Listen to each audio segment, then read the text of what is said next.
Boa noite, gente.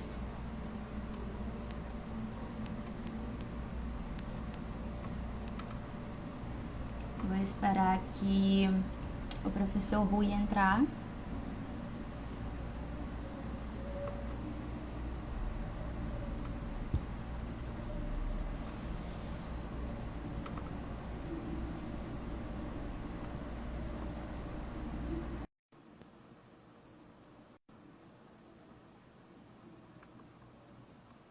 Estou convidando aqui o professor Rui para entrar.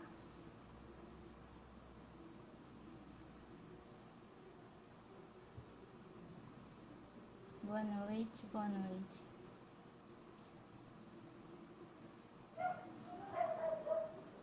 O professor Rui está com problema?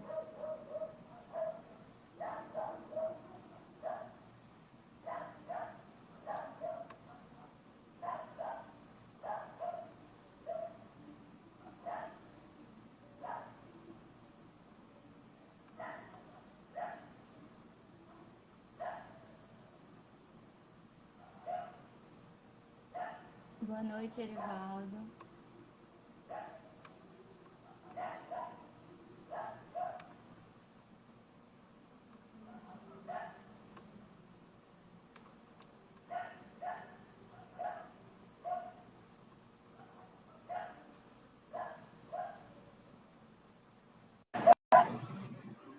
Oi, tá me ouvindo? E tudo bem? O áudio tá legal aí também?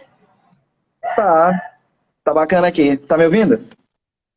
Tô ouvindo legal. Demorou, Então mas fechou. entrou um pouquinho. Verdade. Tava... Então, a gente espera aí uns 2 minutinhos, alguém entrar mais? Tranquilo, por mim tudo bem. Tá, às 8h05 a gente começa. Fechou. É bom que a gente aguarda mais algumas pessoas entrarem aí, né? Sim, sim. E aí, como é que estão as leituras? Fico só acompanhando lá no canal. As leituras estão bem, estão legais. Agora eu comecei a história das ideias políticas de Eric Voegelin, né? É, Muito bom. tu me falaste sobre esse livro aí. E esses dois livros, esses dois últimos livros que tu estava indicando, eu acho que até comentei contigo. Eu os vi lá na livraria Temis, na livraria jurídica, só que eu fiquei com certo receio de comprar e não ser bom.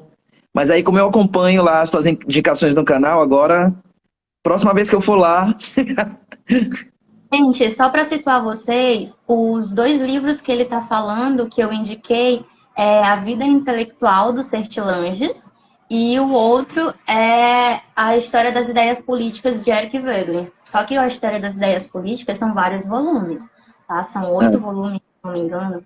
Então, eu estou lendo o primeiro e A Vida Intelectual do Sertilanges é volume único mesmo e eu super indico para quem quiser ler ele, tá?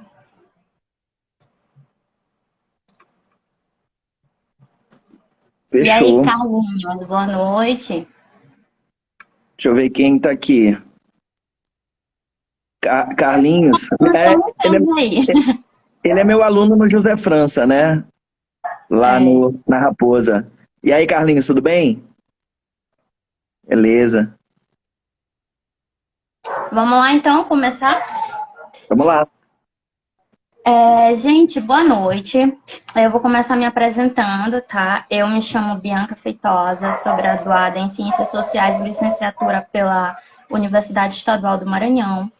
E eu estou tendo a honra de receber aqui o professor Rui Pontes, que também é advogado, professor de Sociologia, Filosofia e História, português, ó, professor de muita coisa aí, né?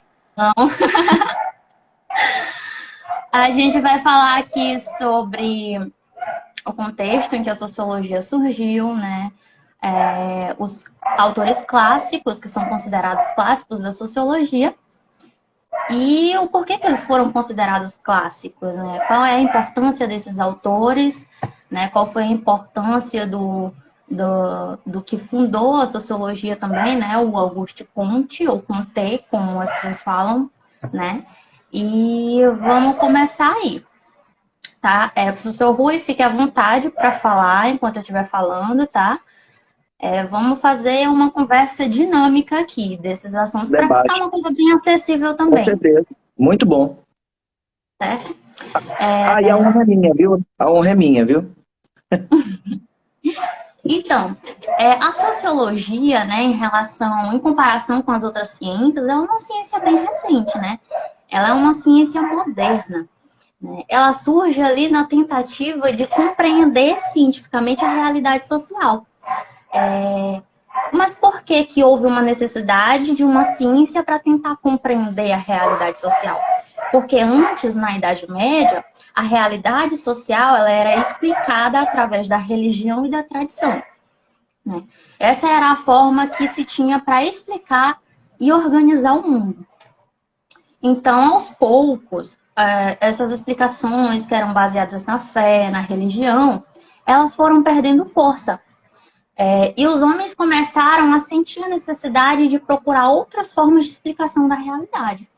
Nessa procura, né, tiveram movimentos e revoluções que foram cruciais para o surgimento da sociologia.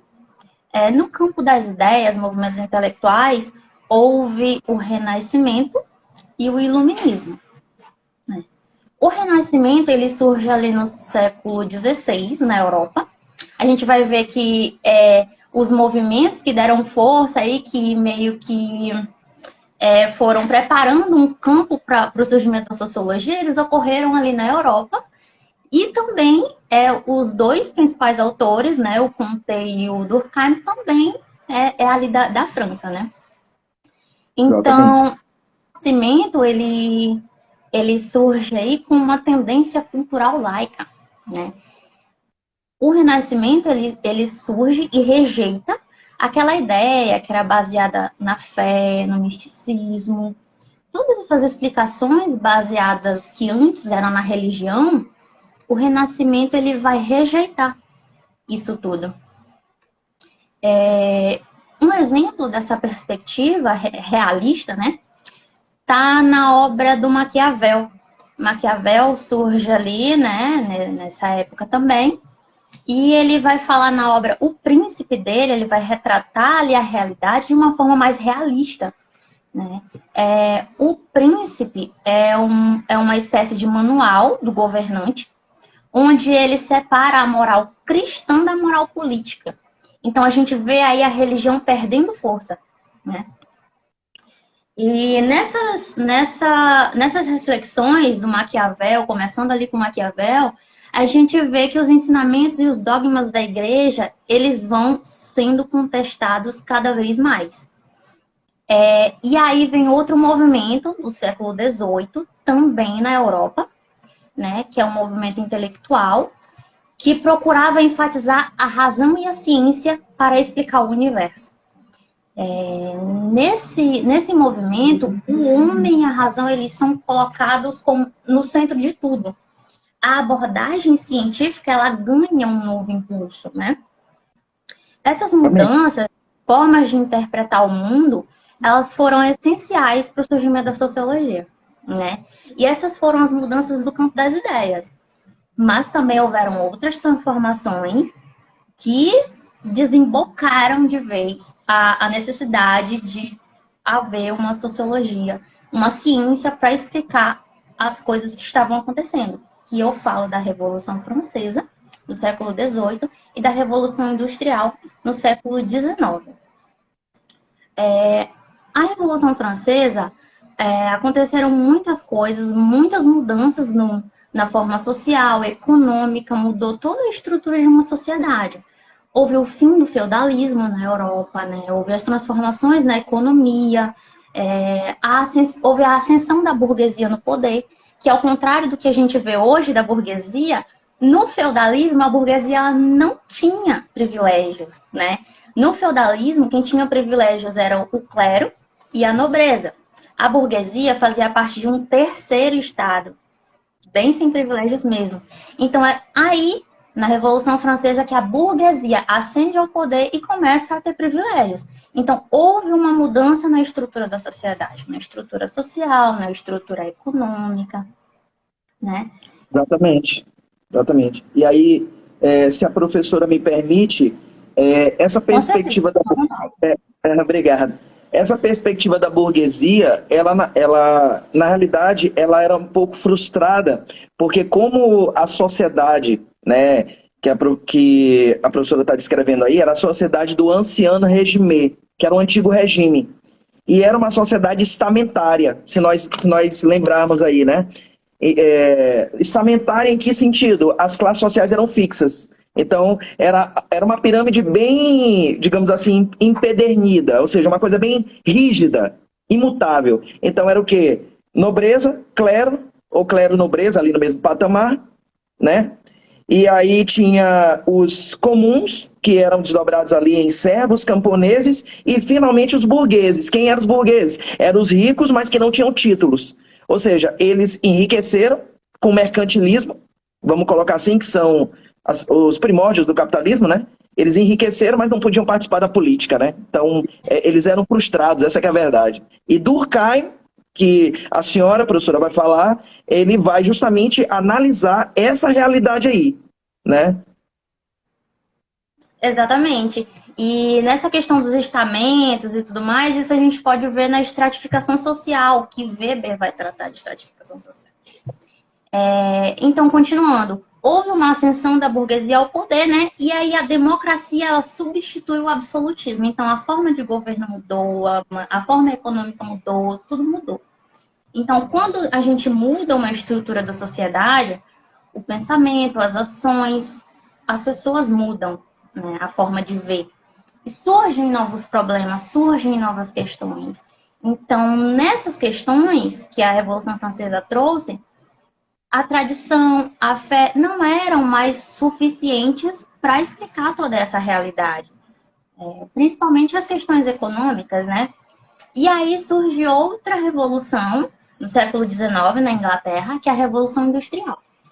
Essa revolução, ela trouxe muitas mudanças, principalmente no setor econômico, né? Que houve novas tecnologias, mudanças de organizar o trabalho, novas formas de organizar o trabalho, industrialização, né? Por exemplo, o artesão que antes começava a fabricar, por exemplo, um sapato, ele fabricava do início ao fim. Todo o processo de formação do sapato era ele que fazia sozinho, ele tinha o pleno conhecimento de toda aquela produção. Com a Revolução Industrial, ele passa apenas a ser uma pequena parte do processo de produção do objeto. Ele não apenas vai fazer do início ao fim. E uma coisa que antes ele levava uma semana para fazer sozinho, é feita apenas em uma hora, com várias pessoas, com a ajuda de várias máquinas. Então, houve uma revolução de uma forma aí bem pesada nesse setor econômico, né?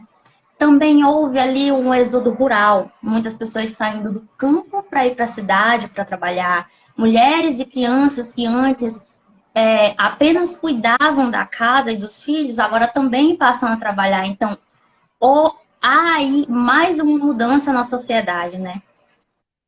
Então, toda essa nova realidade social, né, que o Comte, ele vai falar que isso é um caos social, que a sociedade ele surge de uma desorganização, né? Desafiou os pensadores da época a pensar, a estudar isso tudo, para tentar entender e trazer soluções para organizar a sociedade, né? Então, é aí que entra a institucionalização da sociologia. A institucionalização da sociologia, ela vem com Auguste Comte, né? Que é um dos pioneiros da elaboração da sociologia como ciência, e ele vai designar a sociologia, que primeiro ele chama de física social, né, como o estudo sistemático da sociedade. Esse termo ele aparece pela primeira vez no seu livro Curso de Filosofia Positiva. Se não me engano, esse curso de Filosofia Positiva tem uns 7 ou 6 volumes, se não me falha a memória. E ele vai aparecer como física social. Ele era formado em matemática e filosofia. A gente vai ver aí que os precursores da sociologia, todos eles têm uma ligação com a filosofia, né? Todos eles vieram aí da filosofia, mas eles viram uma necessidade de uma ciência positiva para estudar a realidade, né? Então, o que o Comte defendia, né? Ele fundou o que a gente conhece hoje por positivismo. E o positivismo, ele defendia que o conhecimento científico era o único modo de conhecimento válido. Ele negava qualquer outro tipo de conhecimento. O conhecimento com base na religião não era válido, o conhecimento com base em tradição não era válido, o conhecimento que hoje a gente conhece por senso comum, que é um tipo de saber, não era válido. Ele rejeitava todo esse tipo de conhecimento. Para ele, somente o científico era válido. Mas, professora, por que um conhecimento científico? Como se dá um conhecimento científico? Um conhecimento científico, para o Comte, se dá através da observação, se dá através da comparação e da classificação dos fatos. Assim, com a observação, com a comparação e com a classificação dos fatos, a gente pode obter uma linha evolutiva. Mas para que ele queria essa linha evolutiva? Para a gente observar o que aconteceu no passado, para prever o que vai acontecer no futuro e também para tentar modificar o curso desse futuro. A gente tendo conhecimento do que aconteceu no passado, a gente pode prever o que vai acontecer no futuro e podendo prever o que vai acontecer no futuro, a gente pode mudar o curso, a gente pode mudar aqui hoje o que a gente quer fazer para que a gente possa mudar esse curso aí dos acontecimentos. Olha que interessante. Era assim que Comte via o conhecimento científico para ele, para poder organizar a sociedade. Porque para ele situa a sociologia, como ele chamou física social, ele situa nessa desorganização, né? Também para ele, a ciência social, a sociologia, ela tinha que obter uma separação rígida entre o observador e o objeto de estudo. Isso a gente vai ver também no Durkheim, tá? Que a gente vai falar já sobre ele. Exatamente. Então, o Comte, ele vai defender essa normatização, essa organização do estudo sistemático da sociedade, do objeto de estudo. E, para ele, a gente tem que identificar as leis gerais que regem a sociedade. As leis gerais basicamente aquilo, a gente tem que identificar aquilo que funciona na sociedade para manter e aquilo que não funciona na sociedade para a gente repelir o que não funciona. Então a gente tem que descobrir quais são as leis gerais que regem a sociedade para poder conseguir organizar essa sociedade, entendeu? E uma vez alcançada a ordem, essa ideia de evolução e de ordem, elas são características do positivismo. Totalmente características. Essas ideias positivistas, inclusive de ordem e progresso, estão presentes na nossa bandeira do Brasil, que foram influenciados, os republicanos foram influenciados pelo positivismo, pelas ideias de Comte, e colocaram exatamente ordem e progresso na nossa bandeira. Tá bom? Então, para Comte, existe a lei dos 3 estágios. A lei dos 3 estágios é basicamente o conhecimento humano. O conhecimento humano passa por esses 3 estágios. O estágio teleológico ou teológico, que é onde os pensadores, eles são guiados pelas crenças e pela fé. Isso era o que acontecia na Idade Média. Existe o estado metafísico, que é quando a causa sobrenatural, a religião, a fé, ela cede espaço às causas naturais, como explicação dos acontecimentos. E o último estágio, que para ele é onde estamos agora, que é o positivo e o empírico, que é o que tem a ciência como forma de explicação das coisas. Né? Então, tem todo o pensamento humano, ele passa por esses 3 estágios, essas 3 leis. Certo? Vou tomar aqui uma água. O professor está à vontade para falar alguma coisa. Tá.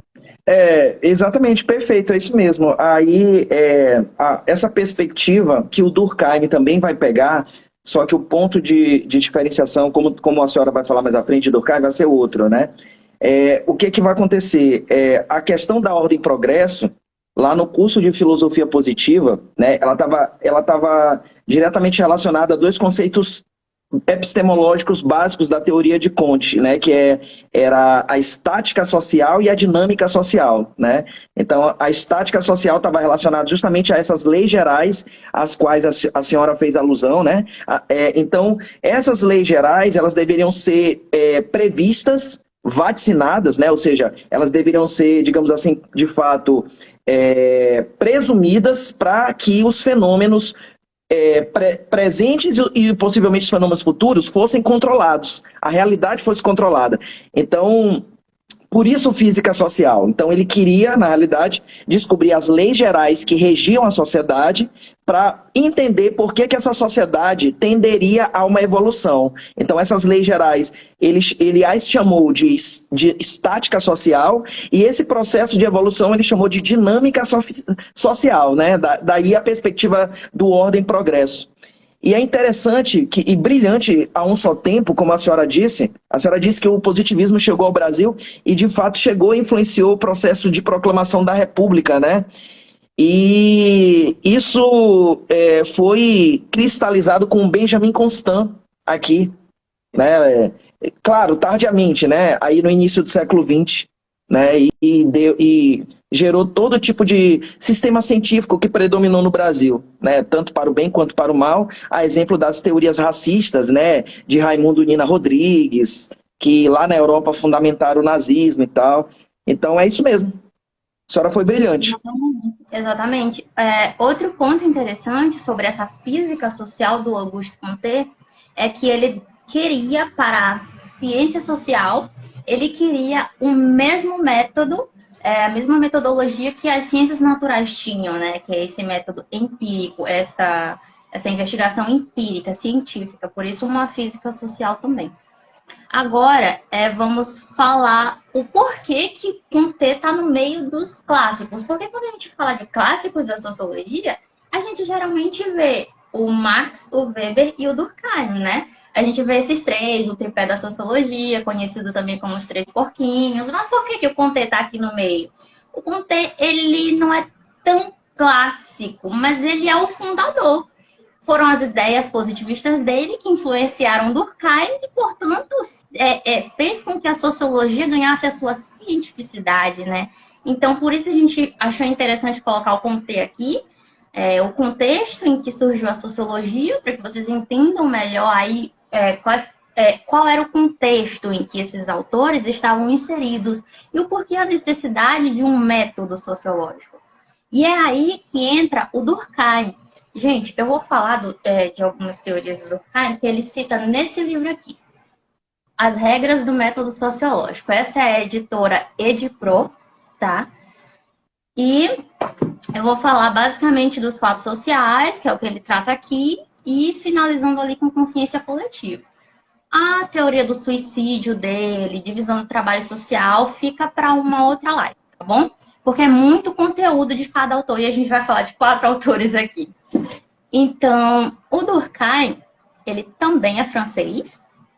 Ele vai nascer ali 1 ano depois da morte do Comte, certo? E ele começa delimitando o objeto de estudo. Ele sabe que ele tem que investigar a sociedade, ele sabe que o campo dele é a sociedade. Mas qual é o objeto de estudo, né? O das ciências da natureza é a natureza. A da psicologia é o indivíduo.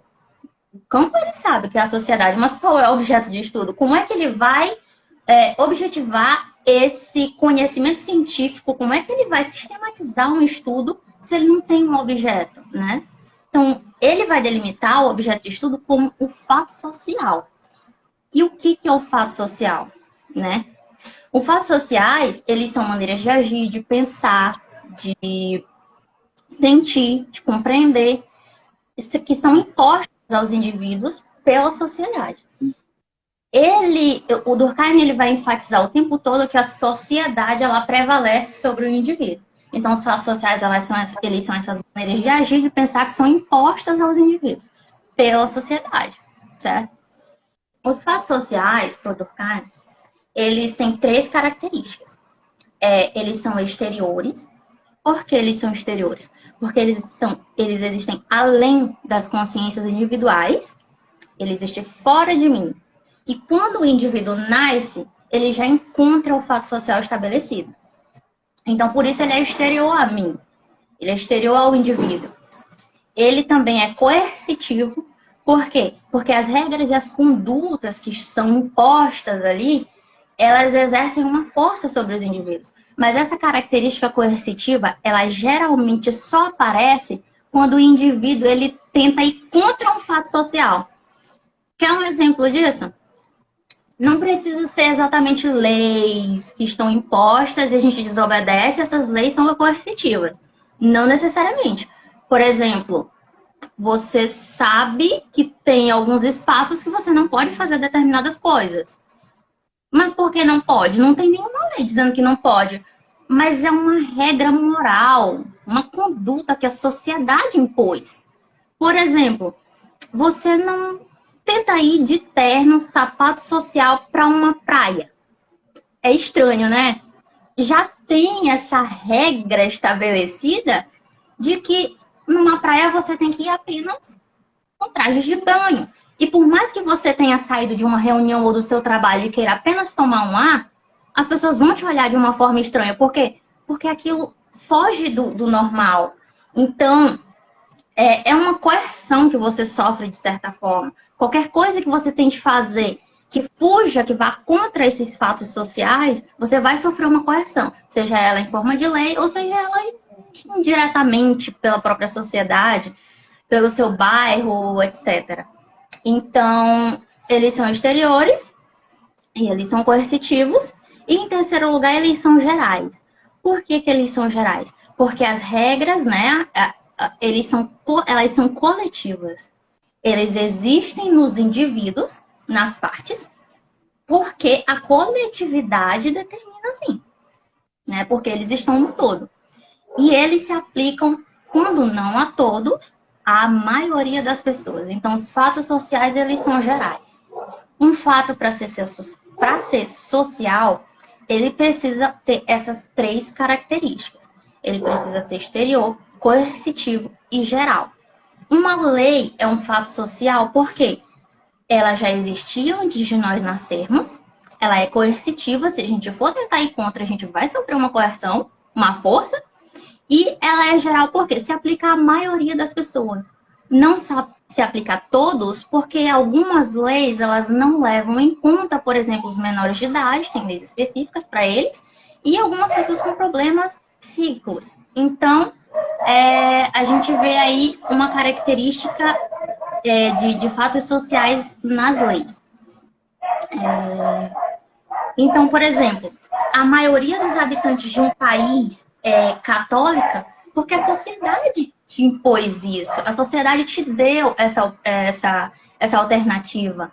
Para o Durkheim, até a individualidade é o social que te impõe. Eu tenho as minhas características individuais, eu escolhi ser flamenguista, eu escolhi gostar de uma comida, porque a sociedade me colocou um leque de opções e eu escolhi. Então, até o fato de eu escolher, de eu desenvolver a minha própria individualidade, não é minha, é da sociedade sobre mim. Olha que interessante. Mas você escolheu ser flamenguista? Depois a gente conversa sobre isso.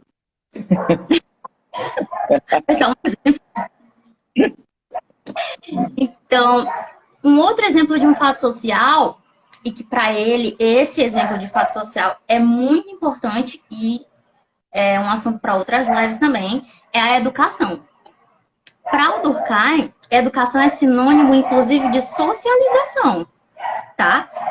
Para ele, a educação é essa transmissão de informações, transmissões de saberes, de comportamentos, de formas de agir, de formas de pensar. Então, para ele, a educação é um fato social e é crucial para, inclusive, manter a coesão social, para manter uma sociedade unida. Então, a gente vai ver aí que o Durkheim, ele pega muita influência do positivismo nessa questão de manter uma ordem, né, de ter um progresso, de se tiver um problema na sociedade, vamos reparar esse problema, né?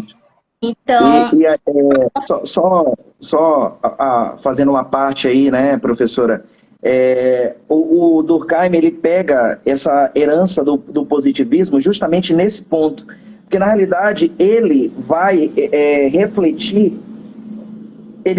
justamente como contexto histórico do aspecto central a Revolução Francesa. Então, ele entendeu a sociedade nesse aspecto e ele vai se opor aos contratualistas, né? Os contratualistas preveem, né, um estágio anterior antes da civilização, que é o estado de natureza, Hobbesiano, de Locke e de Rousseau. Com a desorganização social, a qual a senhora fez alusão aí, né, o que ele vai dizer? Não, a sociedade ela já é o estado de natureza. E é o estado de natureza por quê? Porque o Durkheim ele achava que a sociedade preponderava sobre o indivíduo. Então, o que importava mais do que o indivíduo era a coletividade, né? E ele olhava a sociedade como um organismo vivo, né? Daí a herança do positivismo. Ele olhava a sociedade como um organismo vivo. Assim como Comte olhava, com herança do evolucionismo de Darwin ali, né? Então ele entendia que se parte da sociedade estivesse doente, o todo social também o estaria, né? Daí a influência positivista. exatamente. E outro conceito muito importante em Durkheim, que eu vou passar aqui bem rapidamente porque o meu tempo esgotou e a gente ainda tem mais 2 autores para falar, é a consciência coletiva. E os fatos sociais para ele é que determinam a consciência coletiva. Ela é formada por esse conjunto de leis, de normas, de modos de pensar e tudo mais, né? E ela é formada por vários fatos sociais, né? Então, é a consciência coletiva que vai determinar o que pode e o que não pode ser aceito numa sociedade, né? Então, a gente vê aí que a consciência coletiva ela tem uma forte influência no meio social e é um conceito super importante para se estudar em Durkheim também, né? Então, a gente vê a influência positivista no Durkheim, né? Que outra influência positivista que a gente vê aí no Durkheim é tratar o objeto de estudo como coisas, que é descrever a realidade social sem deixar que a minha opinião, sem deixar que o meu senso comum interfira nessa descrição, né? Então, a abordagem do Durkheim é uma abordagem sistemática e metodológica. Então, a gente fecha aqui o Comte e o Durkheim com a gente vê muita influência do positivismo do Durkheim, essa questão da ordem do progresso, de ver a sociedade como um organismo vivo, a abordagem que tem que ser sistemática e metodológica, e essa separação entre o objeto de estudo e o pesquisador, certo? Agora, gente, o professor Rui Pontes vai introduzir aí um pensamento de Karl Marx, que é muito polêmico, e o pensamento de Max Weber, as principais teorias desses 2 pensadores aí. Vamos ouvir o que o professor Rui tem a falar desses 2 pensadores da sociologia. Bom, obrigado. Obrigado, Bia. Só ratificando aqui o que tu falaste no início, eu queria te dizer que o prazer de estar nessa live com você é meu, viu? É meu. Então, eu começaria falando de Karl Marx, né, no seguinte sentido, que eu acho que não existe autor mais estudado, mais adorado e mais odiado, tudo a um só tempo, do que Karl Marx, né? Eu não sei se a senhora, professora, concordaria comigo, mas esse é o pensador... Ele é o mais... Sim, né? Desses clássicos da sociologia, né? E só reiterando também a perspectiva da importância de nós fazermos essa live para falar desses clássicos, inclusive nós, né, apenas não damos essa importância, mas os próprios sociólogos contemporâneos dão essa importância. Então, se você pega ali o sociólogo britânico Anthony Giddens, ele tem um livro que fala sobre os clássicos da sociologia. Pierre Bourdieu também tem um curso de sociologia em que ele retoma esses clássicos. Então, eles meio que, na realidade, vão ali vaticinar, né? Eles vão prever toda a análise e estrutura da sociedade. Por isso são clássicos, né? Eles podem ser lidos, relidos, né? São atemporais, digamos assim. No caso de Karl Marx, né, o que acontece? Marx, a vida dele, né, foi pautada ali por controvérsias. Então, ele era filho de burgueses, olha que interessante, ele era filho de burgueses, mas ele passou a vida toda criticando a burguesia, né? E ele tinha habilidades para as ciências humanas extremamente relevantes, então ele tinha altas habilidades em história, filosofia, né, na própria sociologia e direito também. Fez o doutorado dele em filosofia e poderia ter seguido a carreira de Lente, né, que era como os professores universitários eram chamados no século XIX, Lentes. Mas não foi assim, justamente por causa das ideias dele, que eram extremamente ipsilíteres, revolucionárias, né? Eram revolucionárias para a época. Então, ele acabou sendo expulso da Prússia, né, atual Alemanha, na época, para eu não cometer nenhum tipo de anacronismo, né, histórico, como dizem os historiadores, né, lá da Escola dos Análises, né? Eu introduzi um conceito que na época não existia, o anacronismo histórico, né?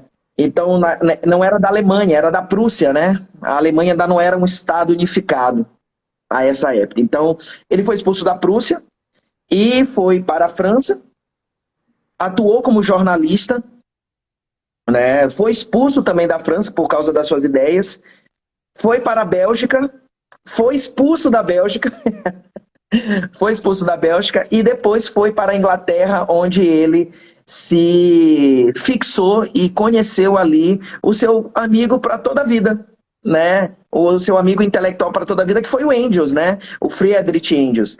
E com o qual ele escreveu ali o Manifesto do Partido Comunista, que na realidade surgiu a partir de um artigo que ele escreveu e depois o Engels veio ampliar, né? E aí se tornou aí um opúsculo de 50 páginas, bastante conhecido. Eu tenho até aqui na minha biblioteca pessoal, né, o Manifesto do Partido Comunista.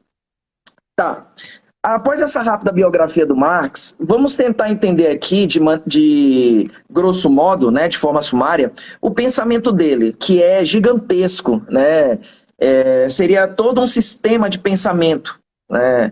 A história da filosofia fala que o último filósofo que talvez teria criado um sistema de pensamento sólido teria sido Hegel, né? Mas com a grandeza do pensamento de Marx, né, Rui, professor Rui, eu arriscaria dizer que o sistema marxista também pode ser considerado um sistema tão complexo quanto o sistema hegeliano. Até porque Marx se inspirou no Hegel, né? Se inspirou no Hegel. Mais especificamente na dialética hegeliana. Só que com um detalhe, o que vai acontecer? O Marx, ele percebia na filosofia, né, que os filósofos eles se dedicavam bastante à implementação de raciocínios até então, né, até a época dele, a partir de raciocínios abstratos, conceitos filosóficos abstratos que do ponto de vista pragmático não se efetivavam. Então o Marx ele já começou aí, né, vamos colocar assim, a empreender uma ruptura epistemológica, né, de paradigma nesse ponto. Então ele foi no cerne da discussão filosófica da época, que até hoje existe, mas já é um pouco mais atenuada, que é a discussão entre idealistas, né? A discussão entre idealistas e materialistas, né? Então, os idealistas à época entendiam que o grande objeto de estudo da filosofia, né? Ou seja, do estudo do pensamento filosófico, era o quê? O estudo das ideias, né? O estudo das ideias da razão e do pensamento, ou seja, o abstracionismo era mais importante. Por outro lado, os materialistas entendiam o oposto ao idealismo. Eles entendiam que a matéria sensível é que deveria ser estudada para se chegar às ideias. Os idealistas entendiam o quê? Primeiro, vamos partir das ideias para poder explicar o sensível. E os materialistas entendiam, vamos partir do sensível, né, para poder chegar aos conceitos abstratos. E foi aí que o Marx, a partir dessa adoção, dessa perspectiva materialista, né, que a gente vai ver que não tem uma certa relação com essa perspectiva do material em si, né, quando as pessoas vejam assim, o Marx ele adotava o materialismo histórico. O que é materialismo? É se preocupar com o material, né, não é bem assim do ponto de vista filosófico, né? Pensar assim seria o que os gregos chamavam de doxa, que a senhora fez referência no início da aula aí, né? Ou seja, era o senso comum, a doxa, né? A doxa. E a partir desse debate, e adotando a perspectiva materialista, que eu vou já dizer o que é que o Marx vai proferir as seguintes palavras, né? Que ele vai dizer que os filósofos, até a época dele, se limitaram, né, a interpretar o mundo de diversas maneiras. Só que o que importa não é apenas interpretar o mundo, é o quê? Modificá-lo. Então, a gente pode perceber o quê? Que a doutrina marxista, e eu vou depois explicar lá em Max Weber por que eu estou chamando o marxismo de doutrina, né? Ele vai o quê? Vai ser um conjunto de ideias de Karl Marx que vão tentar não apenas teorizar, mas também o quê? Modificar pragmaticamente a sociedade. Vamos colocar dessa forma. Certo? E aí o que vai acontecer? Ele vai adotar essa perspectiva materialista, né? E além desse materialismo, ele vai também adotar a dialética de Hegel. Então, se nós pegarmos o pensamento de Hegel, principalmente ali a chamada o espírito absoluto, né, que é o conceito preponderante da filosofia hegeliana, né, o que para Hegel era, digamos assim, o que explicaria tudo, a lógica do universo, seria essa perspectiva do espírito absoluto, que para ele seria uma espécie de lógica racional baseada numa espécie de tríade, que ele vai chamar de dialética, que é a tese, a antítese e a síntese. E o mais interessante, professora Bianca, é que o conceito de dialética, ele vai se ressemantizar com o passar do tempo, né? Porque se nós pegarmos aí o conceito de dialética na Grécia, e nomeadamente em Sócrates, né, a gente vai entender que, fala assim, método dialético em Sócrates. O que era dialética? Era a arte da oratória, era a arte de falar, né? No sentido hegeliano, dialética é o quê? Era um sistema, né, baseado em 3 suportes, tese, antítese e síntese. Tínhamos uma tese que seria contraditada por uma antítese e que a partir desse jogo de opostos formaríamos o quê? Uma síntese, que por sua vez essa síntese se tornaria uma nova tese, que por sua vez, né, teria uma nova antítese e que formaria uma nova síntese. E assim o sistema cosmológico, na visão hegeliana, iria se formando. E o universo seria explicado dessa forma. Tá, o Karl Marx ele vai adotar essa perspectiva dialética, certo? Só que ele vai tirar o abstracionismo da teoria hegeliana e vai trazer isso para a realidade material. E daí vem a visão materialista na visão de Marx. O que é materialismo? Materialismo é analisar a sociedade, na visão de Marx, sobre as condições materiais de existência. Então, para Marx, o que acontece? A economia, o mundo do trabalho e a subsistência é que vão determinar, né, a consciência do indivíduo. Então, a existência do indivíduo vai ser determinada pelas suas condições materiais de existência.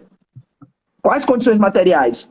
O trabalho, os meios de produção, os instrumentos de trabalho, como ele sobrevive. Pode falar, professor. Não, termina seu raciocínio que eu vou só dar uma contribuição. Fica à vontade. Né? Então, o modo como ele vive, como a pessoa vive. Então, o modus vivendi da pessoa, como ela trabalha, como ela desenvolve seu trabalho, como ela consegue sobreviver através desse trabalho, para isso é o que determina a consciência e a existência da pessoa na visão marxista. E por isso o materialismo, certo? Materialismo histórico. Por quê? Porque esses sistemas de produção, o Marx ele vai analisá-los a partir de uma visão histórica, né? Partindo ali das civilizações antigas, perpassando o feudalismo e finalmente chegando ali à época da Revolução Industrial e do momento em que ele vivia, que era final do século XVIII e início do século XIX. A senhora pode ficar à vontade. Para minha parte a gente vê aí, então, que tanto para Comte, quanto para Durkheim, quanto para Marx, o indivíduo ele é um produto da sua estrutura, ele é um produto da sociedade. Só que, ao contrário de Durkheim e de Comte, Marx ele não queria estudar para ver uma ordem e restabelecer essa ordem por meio de uma organização, de uma coisa. Não, gente, ele queria transformar. transforma tudo. Então, a gente vê que aí, para esses três autores, né, o indivíduo ele é um produto da sociedade, da estrutura social. Weber, ele vai por outro caminho, mas aí é com o professor Ruth.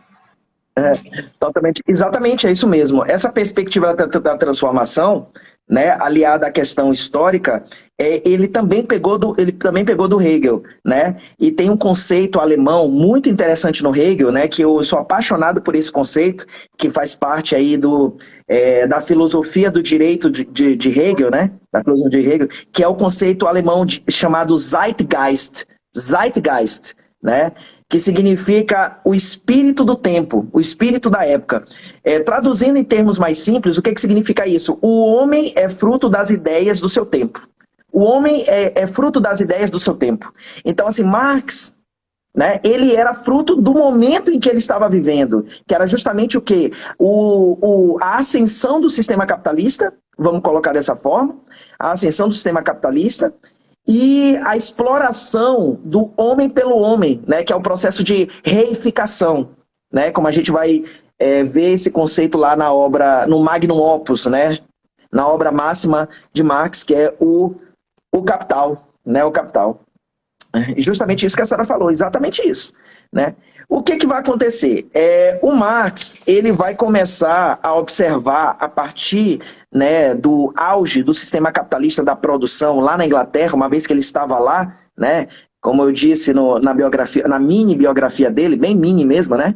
Ele foi expulso da França, depois primeiro foi expulso da Prússia, depois da França, foi para a Bélgica, foi expulso também, e finalmente chegou à Inglaterra. E é na Inglaterra que vai ser o quê? Vai ser o ápice da Revolução Industrial, né? Vai ser o ápice da Revolução Industrial. E o que vai acontecer? Ele vai começar a desenvolver essa análise extremamente pragmática, né, e vai começar a elaborar alguns conceitos interessantes. Então, a exemplo de força de trabalho, que seria a força física e mental do trabalhador, né? Os instrumentos de trabalho, que seria as máquinas, né? Lembrando aí o movimento lá ludista, que os revoltosos queriam destruir as máquinas na Revolução Industrial, né? Tudo isso a gente chama de instrumentos de trabalho. E objeto de trabalho, que é a matéria-prima, né? Então, esse estado de coisa será analisado ali pelo Marx. Mas, veja só, os economistas anteriores a Marx não era economista, mas eu o chamo logo assim porque ele vai dizer que a sociedade pode ser analisada através de duas grandes estruturas, em que ele vai chamar de infraestrutura e superestrutura, né? Então, o que vai acontecer? Essa perspectiva aí, né, do dinheiro, ou seja, da infraestrutura, o que seria a infraestrutura? Ela é o quê? A economia. É a perspectiva do sistema econômico. Abaixo dessa infraestrutura está o que ele chamava de superestrutura, né? O que seria a superestrutura? São o quê? São os mananciais ideológicos. É o quê? A política, o direito, a religião, que para Marx era algo inválido. Ele pegou essa perspectiva do ateísmo de Feuerbach, né? De um filósofo antes dele chamado Feuerbach, né? E aí por isso o Marx ele vai proferir a célebre frase que é a fonte de inspiração dos ateus, né? A religião é o ópio do povo, né? A religião é o ópio do povo. Então, de fato, é uma análise pragmática, sem metafísica, sem buscar nenhum tipo de fundamentação na metafísica, seja qual metafísica for, né? A metafísica deificada, em busca de um Deus que explica tudo, né? Sobre a vida do indivíduo. E alguns conceitos vão entrar em cena, a exemplo do conceito de classe, né? Que para Marx o conceito de classe é definido pela posse ou não dos meios de produção. Esse conceito também será ressemantizado, principalmente ali pelos historiadores da Escola dos Análises, né? E também pela corrente marxista inglesa, que vai ser composta ali principalmente por dois grandes historiadores sobre os quais eu estou escrevendo um artigo que vai sair no meu segundo livro, né? Que é Edward Thompson e Eric Hobsbawm, né? Então, principalmente ali o Edward Thompson, né? Edward Palmer Thompson, né? E.P. Thompson, que é responsável por uma vertente da corrente histórica chamada História Vista de Baixo, né? História Vista de Baixo. Ele é um marxista, E ele vai ressemantizar aí o conceito de classe social um pouco diferente de Marx. Tranquilo, professora? A senhora gostaria de me apartear e fazer alguma contribuição enquanto eu tomo água?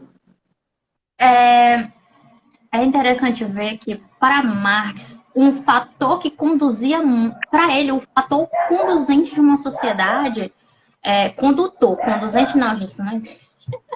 O fator condutor de uma sociedade, para ele, era a contradição. A gente pensa assim, mas como assim uma contradição, né? Pra gente, contradição é uma coisa que não faz sentido, mas para ele, a contradição era uma coisa que fazia muito sentido e isso fazia com que conduzisse uma sociedade. Como assim? A principal contradição que ele colocava era a contradição entre as forças produtivas, né? E as relações de produção. Como assim? As forças produtivas, ele via que as forças produtivas, elas estavam evoluindo bastante, por exemplo, na Revolução Industrial, estava tudo evoluindo, essas forças produtivas estavam melhorando, né? Mas as relações, o que eles recebiam, que os trabalhadores recebiam, estava cada vez menor. Então, é uma coisa que não faz sentido, né? A força produtiva com a relação de trabalho. Então, e essa contradição para ele é uma coisa que vai conduzir aí todo o seu sistema econômico. Sim. E pegando essa perspectiva aí, né, o Marx ele partiu de conceitos que já eram dados ali em relação aos pensadores do liberalismo, né, quais sejam o pai do liberalismo econômico, o Adam Smith, né, embora ele se oponha, claro, a Adam Smith, né, David Ricardo e Thomas Malthus. Esses pensadores da chamada história do pensamento econômico, que eram chamados de fisiocratas, né? Os fisiocratas, eles já analisavam, e o próprio Adam Smith também, no livro A Riqueza das Nações, já analisava o que caracterizaria, vamos colocar da seguinte forma, né? O que daria, né, valor de troca à mercadoria. Olha que interessante. O que traria valor de troca à mercadoria? Seria o quê?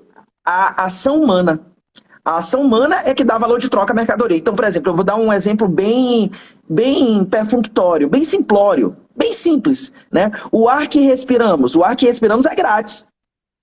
Totalmente grátis. Mas se esse ar ele for trabalhado pelo ser humano em tubos, né, que é o chamado ar comprimido, que geralmente são usados em hospitais, como ali já teve o emprego de uma força humana para acodimentar aquele ar que é usado nos hospitais, aquele ar ele já não vai ser grátis, ele já vai ser o quê? Comercializado, já vai ser vendido. Então, qual foi a diferença entre o ar que respiramos, que é grátis, para esse ar comprimido nesse tubo que é vendido para os hospitais? O que o tornou com valor?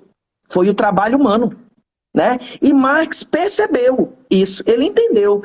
Tanto é que ele entendeu que ele vai analisar isso e vai construir um conceito extremamente famoso também, que é o conceito de mais-valia, né? O conceito de mais-valia. Então, ele percebeu que o burguês, o dono dos meios de produção, explorava, né, de fato, o operário. E como a professora Bianca falou brilhantemente no início da nossa live, né, a essa época, o operário, muitos dos quais eram os artesãos lá das corporações de ofício, né, eles não tinham mais o domínio da produção. Eles não sabiam, eles poderiam ter o domínio do início da produção, mas como a produção já era bastante estratificada, né? Basicamente o Durkheim vai iniciar essa reflexão na chamada divisão social do trabalho, né? Ou seja, como o trabalho já era muito estratificado, ele poderia ter domínio do início da produção, mas ele não teria domínio do final, né? E também ele não ficava com o produto que ele produzia e criava, ao contrário lá das corporações de ofício, que o contramestre, quando ensinava para o seu aluno, né, ele tinha o domínio do início da produção, do final da produção, e ele ainda ficava com a produção. Ele poderia vender depois, mas ele ficava com ela também para si. Então, o que sobrou para o proletário, para esse operário que trabalhava nessas indústrias? Sobrou apenas o quê? A sua força de trabalho, que é uma riqueza. A força de trabalho sobrou e era a única coisa que ele vendia mediante o salário, né? Mediante o salário. E o que vai tornar, né, que Marx vai dizer no Capital, o que vai tornar esse salário algo extremamente módico, ou seja, pequeno, irrisório? Vai ser um outro conceito que ele vai falar no Capital chamado exército de reserva. E o que seria o exército de reserva? Toda a sociedade comercial, e a sociedade europeia pré-capitalista não é diferente, e a professora Bianca brilhantemente falou isso no início da live, ela pressupõe inicialmente, a prioristicamente, um êxodo rural. Né? Então, a Europa sofreu esse êxodo rural. Então, e ele não parou por aí. Mesmo na época de Karl Marx, as pessoas saíam dos campos, não foi só no século XVIII, as pessoas saíam dos campos e se dirigiam para as cidades. Né? O Engels, amigo de Marx, ele vai retratar muito bem isso nos livros dele, como era o cotidiano desses operários. Né, como era o cotidiano desses operários. E transcendendo um pouco aí para a literatura, Victor Hugo, na obra Les Misérables, né, Os Miseráveis, também vai retratar esse estado de coisas, né? Ali quando ele falar sobre Jean Valjean, né? Jean Valjean e tal. Então, assim, o que era o exército de reserva? Como muitos trabalhadores estavam migrando do campo para a cidade, o que os donos das indústrias viam? Viam que tinham muitas pessoas querendo trabalhar. Então, se tinham muitas pessoas querendo trabalhar, o dono da indústria jogava o salário lá embaixo. Por quê? Porque ele sabia que se aquele não aceitasse, tinha outro para aceitar. Se o outro não aceitasse, tinha outro para aceitar. Ou seja, a isso Marx chamou no Capital de exército de reserva. Isso aí era justamente utilizado para que o capitalista, lá à época, jogasse o valor do salário, né? Mesmo lá embaixo, em termos mais simples. A senhora quer fazer alguma parte? Não, nenhuma, assim. Não? É só trazer aqui para a contemporaneidade, para os dias de hoje, a gente vê que esse exército de reserva, ele ainda existe. Por mais que ele esteja assegurado no famoso salário mínimo, né? Ele existe muito bem. Porque por mais que você esteja sendo explorado no seu trabalho e ganhando minimamente apenas esse salário mínimo, o empregador sabe que se você sair, tem milhões de outros que vão entrar no seu lugar. Por quê? Porque existem muitos desempregados que estão querendo aquele emprego que você não está querendo porque está sendo explorado. Então vai virar um ciclo vicioso. Você sai, outro entra. O outro que entrou sai e outro entra. Então isso ainda existe. Com certeza, sem dúvida nenhuma, né? Existe. Antes de nós passarmos aqui para o final da análise marxista, eu lamentavelmente não terei tempo de falar sobre fetiche, processo de alienação, o fetiche da mercadoria, mas basicamente o que é o fetiche da mercadoria? O Marx ele viu que o que dá valor a uma mercadoria é o trabalho humano, mas o ser humano ele atribui por essência um valor a essa mercadoria. Né? E a esse valor ilusório que ele atribui para a mercadoria, o Marx chamou no Capital de fetiche. Né? Eu não terei tempo de descrever a minúcias, né? Esse tipo de conceito. Mas antes de passar para Max Weber, eu só queria esclarecer um ponto, né, que é muito confundido aí. Né? O que acontece? A teoria de Marx ela transcendeu e atinge, né, os dias odiernos, como a gente sabe, né? Atinge a atualidade, claro, sempre ressemantizada, né? Sempre ressignificada. E aí é que está a questão, porque a gente costuma generalizar. Então, quando você fala assim, pensamento marxista, segundo Marx, no seu pensamento marxista, isso é epistemologicamente incorreto. Por quê? Porque a gente fala em pensamento marxista quando um outro teórico, ou filósofo, ou sociólogo, ou pensador, está falando e interpretando a teoria de Marx. Né? Mas quando a gente fala das ideias originais de Marx, as ideias originais dele, a gente não fala em pensamento marxista, a gente fala em pensamento marxiano. Exatamente. Então, teoria... Exatamente, né? Então, veja, teoria marxiana são as ideias originais de Marx. Você está pegando ali o Capital, escritos econômicos e filosóficos, a miséria da filosofia, ou seja, qualquer livro de Marx você está pegando e você está pegando os conceitos originais dele. Agora, quando algum pensador, ou eu mesmo, ou a professora Bianca, né, pegar esses pensamentos e começar a interpretar, como a gente está fazendo aqui, a gente não está mais falando do pensamento marxiano. A gente já está falando de um pensamento marxista. Então, por exemplo, a escola de Frankfurt, né, ali no início do século XX, né, como Adorno, Horkheimer, né, Marcuse, esses sociólogos que fugiram ali do nazismo e vieram para os Estados Unidos e fundaram um laboratório de pesquisa que veio a se chamar de Escola de Frankfurt, né, também chamada de teoria crítica. Eles foram marxistas, né? Eles analisaram ali a presença do cinema e da cultura e a influência do sistema capitalista a partir da teoria do materialismo histórico dialético de Marx. Eles não estavam utilizando as ideias marxianas, eles estavam fazendo teoria marxista, estavam interpretando a teoria de Marx a partir daquela realidade, né? E aí veio aqueles conceitos lá de indústria cultural e tal, lá da Escola de Frankfurt. Eu só queria esclarecer por último esse aspecto, né? Esse aspecto aí. E se a professora Bianca não tiver nenhum óbice, eu posso passar para Max Weber. Não, é bem interessante esse ponto de diferenciar uma teoria marxiana e uma teoria marxista.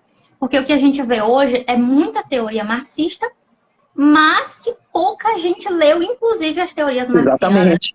Tem ali uma linha, tem teoria, mas que não leu a fonte original, então é interessante a diferenciação. Agora a gente vai para outro pensador, o último, né, dos clássicos, que é o Max Weber.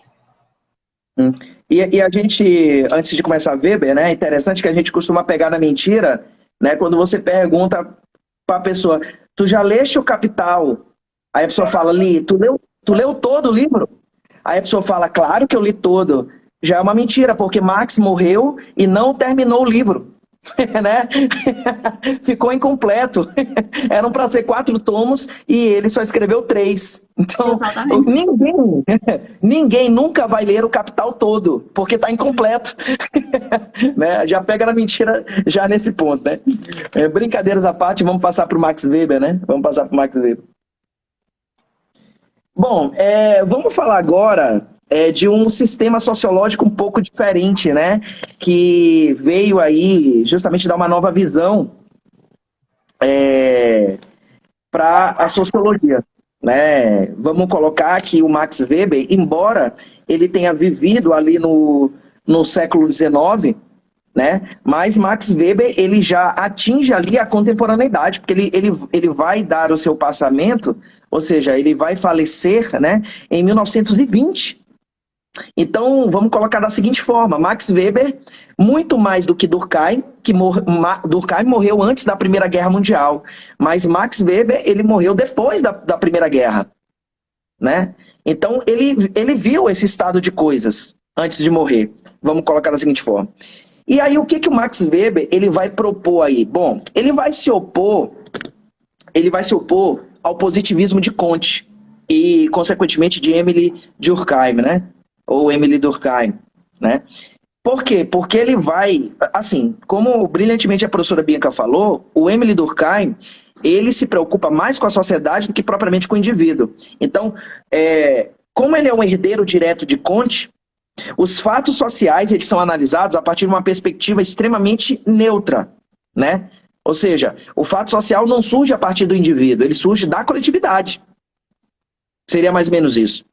E mesmo a partir do método sociológico, né, sugerido por Durkheim, que está estabelecido nesse clássico que a professora mostrou aí, que é as regras do método sociológico, ele diz que uma das formas de se compreender o fenômeno sociológico é se afastando do fenômeno o máximo possível. E ele fala mesmo em neutralidade, o que a gente sabe que atualmente essa perspectiva de neutralidade ela não é possível. E Max Weber enxergou isso, né? Max Weber enxergou isso. Por quê? Porque, ao contrário das ciências da natureza, chamadas por Aristóteles, né, lá na Grécia de ciências teoréticas, as ciências humanas, a exemplo da sociologia, que é o que a gente está tratando aqui, o objeto de estudo, o pesquisador está dentro do objeto de estudo. Qual é o objeto de estudo da sociologia? Não importa o teórico, é a sociedade. E o sociólogo, que é o pesquisador, ele está dentro e sendo influenciado pelo próprio objeto de estudo.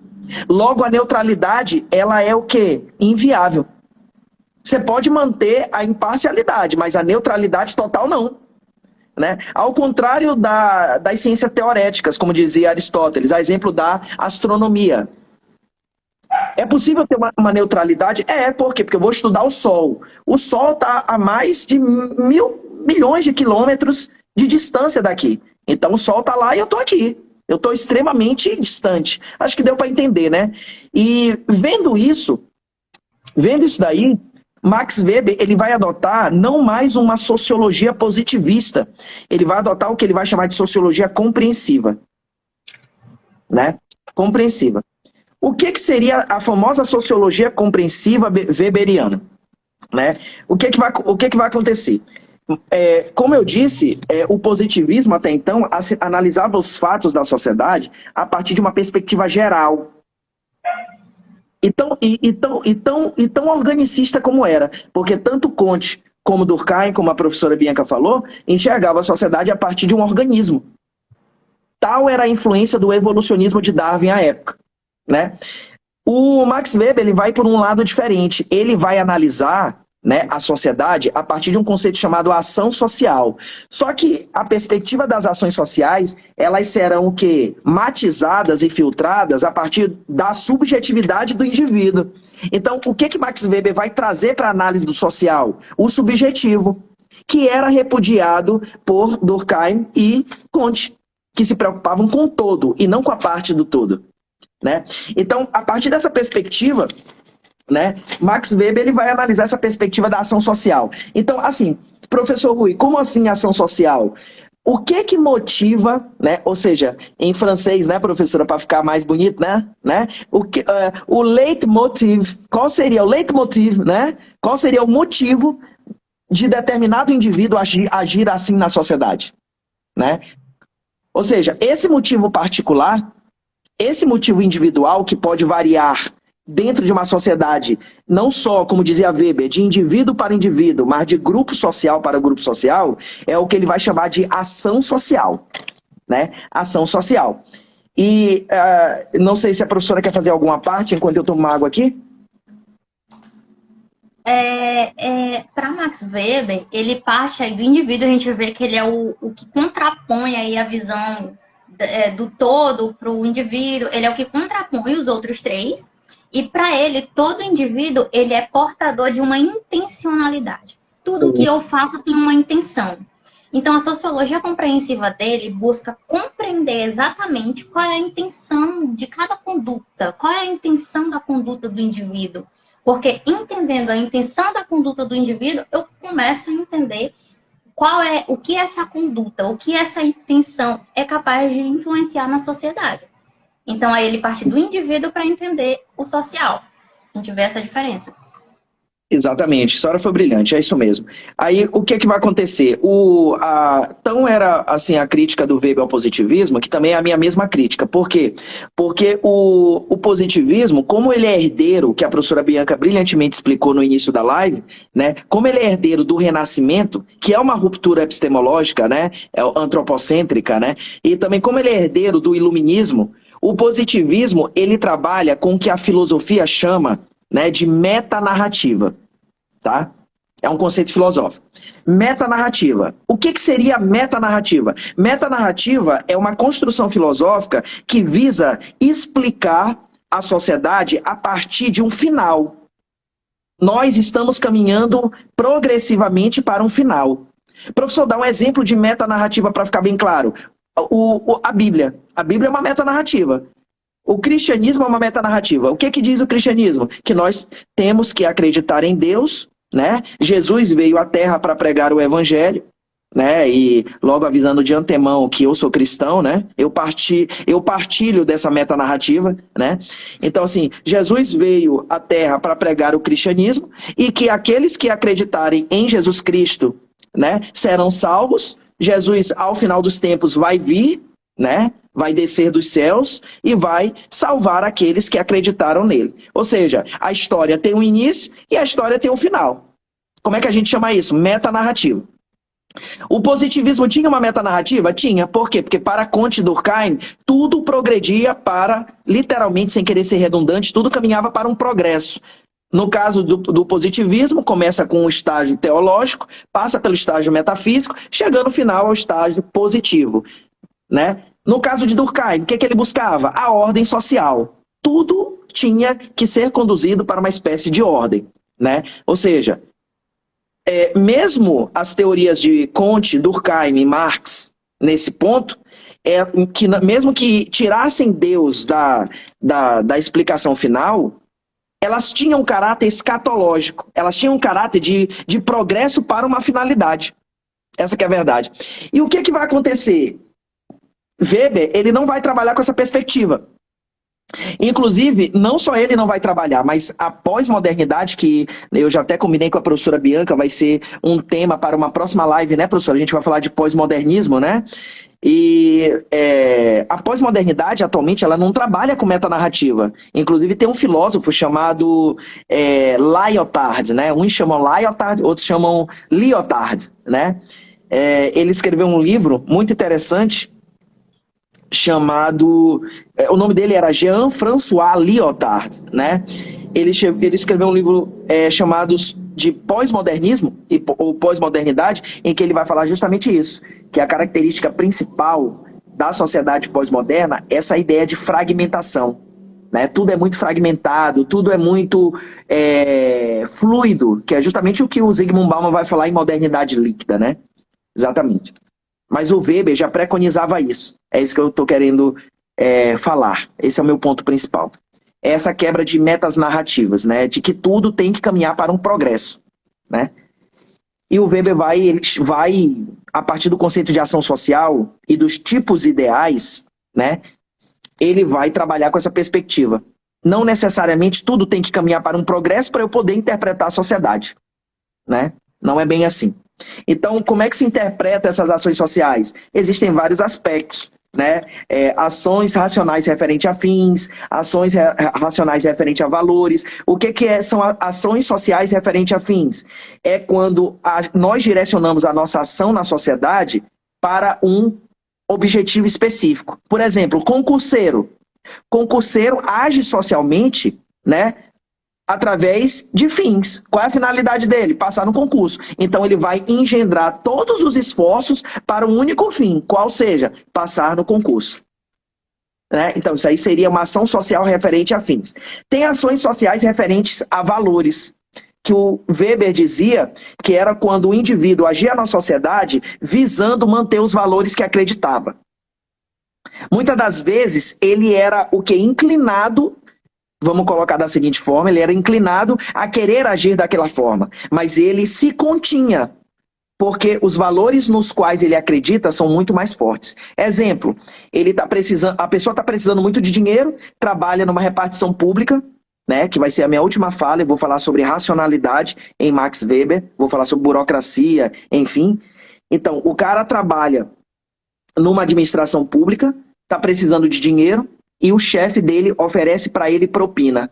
Ele quer muito dinheiro para poder pagar as dívidas, porque ele está precisando de dinheiro, mas a ética dele e os valores de honestidade nos quais ele acredita, né, não permitem que ele aceite a propina. Isso aí é o quê? É o que Weber chamou de ação social referente a valores. Né, referente a valor. Existem ações sociais afetivas, ações sociais tradicionais, né? Esse conceito de ação social, ele é muito grande, com base no que ele chamou também de tipos ideais. Nós precisaríamos de uma outra live, né, professora, para falar disso tudo. E aí eu pularia nesse aspecto, caso a professora queira me apartear para eu tomar um gole d'água, antes de eu passar para falar sobre racionalidade técnica em Max Weber.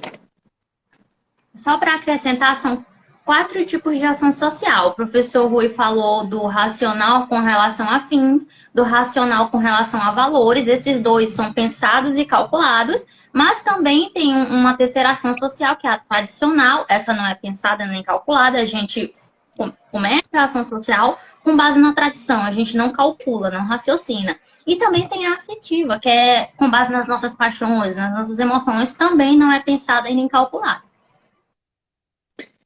Perfeito, exatamente. O que acontece? Existe uma grande contribuição de Max Weber, tá? Que ela vai, inclusive, essa grande contribuição de Max Weber que eu vou falar, ela é o primeiro capítulo inteiro, né, de modernidade líquida de Zygmunt Bauman. Zygmunt Bauman, antes de falar da pós-modernidade, né, ele vai falar da modernidade sólida. Antes dele chegar à modernidade líquida, ele fala da modernidade sólida. Claro que nas primeiras páginas, quem já pegou modernidade líquida para ler, ele vai explicar o conceito de liquidez. O que ele quer dizer com líquido, né? Depois ele vai começar a analisar a modernidade sólida, para depois chegar à modernidade líquida. O que é, na realidade, a modernidade sólida, na visão de Zygmunt Bauman? É nada mais, nada menos do que a modernidade racional e técnica de Max Weber, né? Quais são as características principais, né, na visão de Max Weber, dessa racionalidade técnica, ou seja, dessa modernidade, como ele falou, né? Primeiro, o desencantamento do mundo. Max Weber já vai ver ali no final do século XIX e início do século XX que a sociedade já não vai mais ficar se encantando tanto com narrativas míticas, né? Como assim, professor, narrativas míticas? Narrativas que visavam explicar a sociedade, né, através do quê? Através da figura deificada. Como assim figura deificada? Religiosa, que tem um Deus, né? Seja ele qual Deus for, né? O islamismo, o cristianismo, o budismo, enfim. Então, Max Weber ele vai perceber que a sociedade da época vai ter um chamado desencantamento do mundo. Eles vão acreditar piamente na ciência.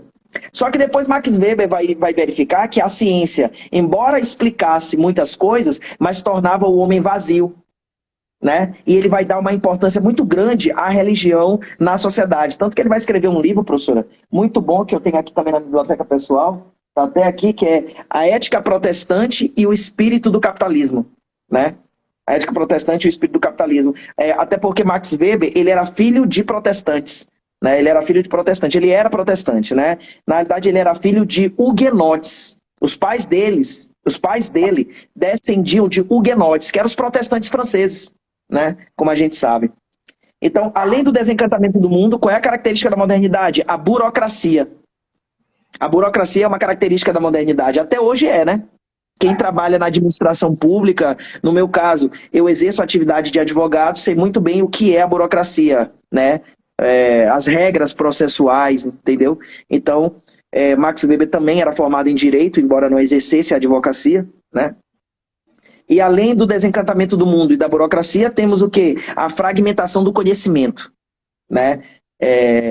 Que não era vista lá na Grécia, né? Então, por exemplo, só você pegar os filósofos gregos, você vai perceber, Aristóteles era filósofo, poeta, físico, astrônomo, né? Biólogo, gostava muito de botânica. Por quê? Porque o pai de Aristóteles era médico, então ele tinha uma paixão grande por biologia, né? Por botânica, né? Ao contrário de hoje. Hoje a gente vê aquele discurso, né, professora Bianca, né? Por exemplo, olha, eu sou formado em matemática.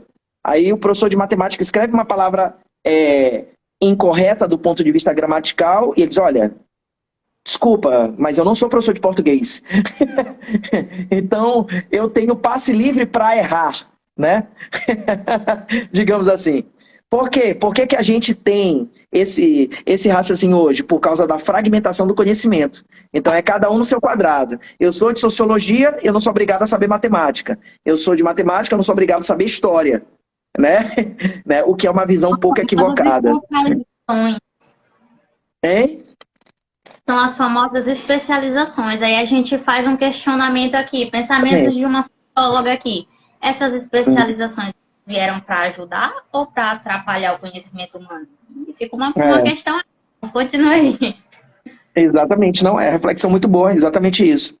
Então, o último conceito aí do Max Weber seria a felicidade adiada. A felicidade adiada.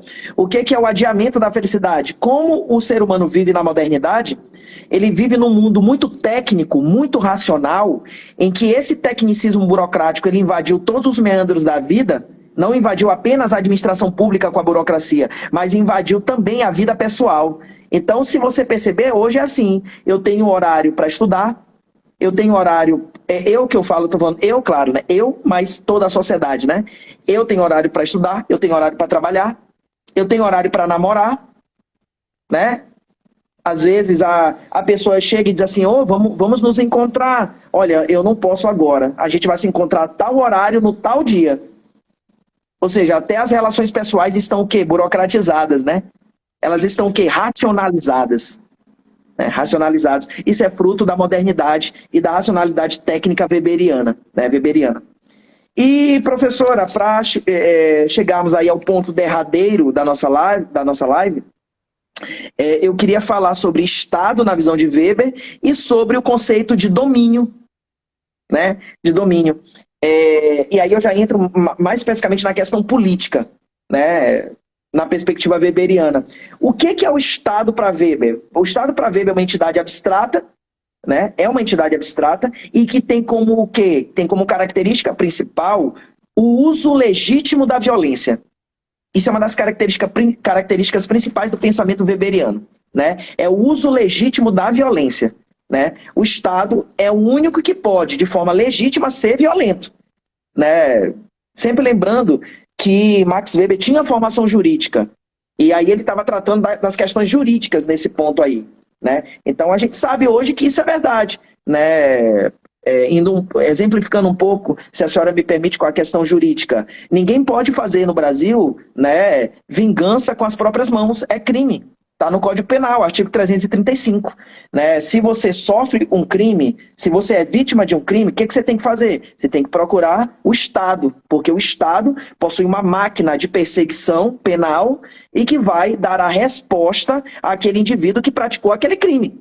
Mas você não pode, né, fazer justiça com as próprias mãos, salvo nos casos de legítima defesa, que o Código Penal também autoriza. Mas ainda que haja legítima defesa, ela tem que ser moderada, ela não pode, né, ultrapassar os limites daquilo que você sofreu. Em termos mais simples, a teoria de Durkheim é aplicada até hoje ao sistema jurídico, né? Ou seja, o único que possui, né, o uso legítimo da força é o Estado, através de quê? Das forças de segurança, né, nacionais, né, Exército, Marinha e Aeronáutica, né, e as forças de segurança, né, estaduais, Polícia Militar, né, ou federais, a própria Polícia Federal e etc. Então, nosso sistema jurídico atual, ele tem influência, sem dúvida nenhuma, da visão de Estado de Max Weber, né? Reiterando, para Max Weber, o Estado é aquela entidade abstrata que nos governa, né, e que tem a possibilidade, a única possibilidade de utilizar de forma legítima a violência, né? A força, certo? Antes de eu ir para a parte derradeira dos tipos de dominação, a professora Bianca quer fazer alguma intervenção? Alguma contribuição?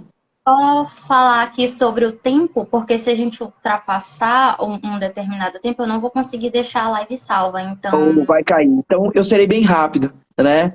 Eu lhe agradeço, professora. Né? O tempo costuma conspirar contra aqueles que falam muito, né? Eu serei lacônico agora nessa última parte. Desculpa, né, a prolixidade. Mas, enfim, o último ponto que eu queria falar era sobre a questão do domínio tradicional. Max Weber, ele vai dizer que existem vários tipos de domínio, de exercício de poder, né? E esses tipos de dominação são dominações legítimas, né? Então, existe a dominação de caráter racional. O que é a dominação de caráter racional? É aquela que é apoiada num sistema jurídico. Então, por exemplo, que é o nosso caso hoje. Por que o presidente da República atual está ali? E por que o próximo, sendo ele ou outro, estará a partir de 2023? Por causa de um sistema jurídico chamado regras eleitorais, que pressupõe no Brasil, né, um sistema de eleições. Por quê? Porque nós vivemos uma democracia. Então, aquele cidadão vai estar lá governando, né? Por quê? Por causa de um sistema racional de leis, que possibilita, né, esse tipo de legitimidade, que é uma palavra muito utilizada por Max Weber. Mas além do domínio de caráter racional, Max Weber falava de domínio carismático, que ele achava que era o domínio mais perigoso. Por quê? Porque o domínio carismático é aquele em que as pessoas obedecem aquele líder a partir das características físicas e pessoais dele. Exemplo, oratória. E aí cita-se como exemplo, né, os mais diversos sistemas totalitários de governo, né, nazismo, fascismo, stalinismo, todos esses líderes né, ditadores, eles tinham uma percepção pessoal carismática. A oratória, né? A grande oratória. Né? E por isso ele conseguia convencer as massas. Né? E aí eu me refiro ao conceito de massas, ao livro de Rebelião das Massas, de Ortega y Gasset, que vai ser fruto de uma nova live nossa, né, professora? Inclusive a senhora, professora, vai falar sobre Ortega y Gasset, né? E eu vou falar sobre Hannah Arendt, que também trata sobre o conceito de massas, né? De massas. Quando vai falar lá sobre Eichmann, né? Sobre Eichmann. E o último seria o quê? O tipo de dominação de caráter tradicional, que é aquele que é muito comum das sociedades primitivas, né? E ainda é muito utilizado no chamado sistema de castas indiano. Sistema de castas indiano, né? Enfim, professora, chegamos aí, né? Eu poderia falar da ética protestante e espírito capitalismo, mas o tempo está conspirando contra mim nesse momento. E eu passo a palavra para a senhora. Corroboro para a senhora que foi uma honra estar aqui com a senhora nessa live, para mim, uma honra muito grande, e certamente as próximas que virão, eu me sentirei mais honrado ainda se convidado for pela senhora, né? Passo a palavra. Com certeza será. Vamos fazer mais lives aí, como a gente já vem combinando, a gente vem definindo uns temas que vão chamar muita atenção de vocês. Então, fiquem de olho no perfil do Rui, do professor Rui. Se vocês não seguem ele, sigam, gente. Acompanhem o trabalho dele.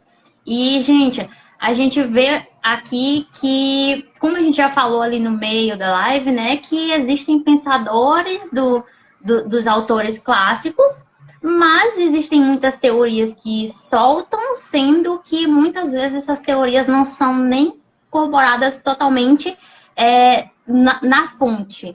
Então, qual é a importância desses clássicos, né? Por que eles são clássicos? Eles são clássicos porque até hoje as teorias deles, elas levantam questões e trazem soluções. Até hoje as teorias desses três autores, elas são estudadas, então elas ainda estão válidas. Então, o que permanece é clássico.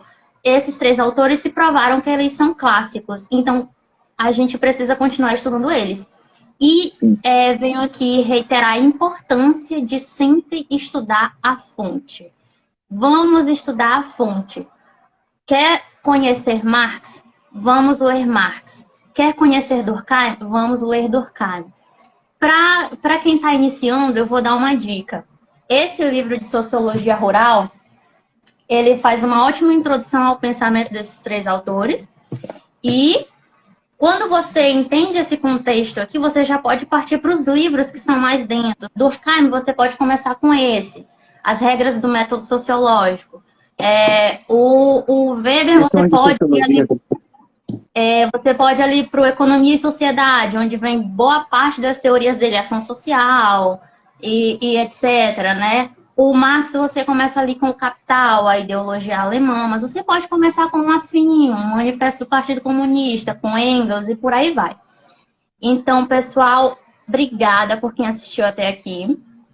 Tá? A live, a professora Bianca, ela vai deixar gravada a live, né? Eu vou postar no meu canal, ela vai postar no dela, e eu vou postar aqui no Instagram também. Então, quem não conseguiu acompanhar, vai ter oportunidade, sem dúvida nenhuma. A gente vai postar lá no nosso canal no YouTube, eu no meu e o professor Rui no dele, e a gente vai deixar salvo aqui no Instagram também, tá, pessoal? Então, beijo, foi um prazer. Essa foi a minha primeira live, tá? Que fique gravado aqui. Parabéns, professora. A senhora foi brilhante, parabéns. Ficou muito bom. Obrigada, gente. Boa noite. Tchau, professor Rui. Muito obrigada pela participação. Tchau, tchau, gente. Tchau, gente.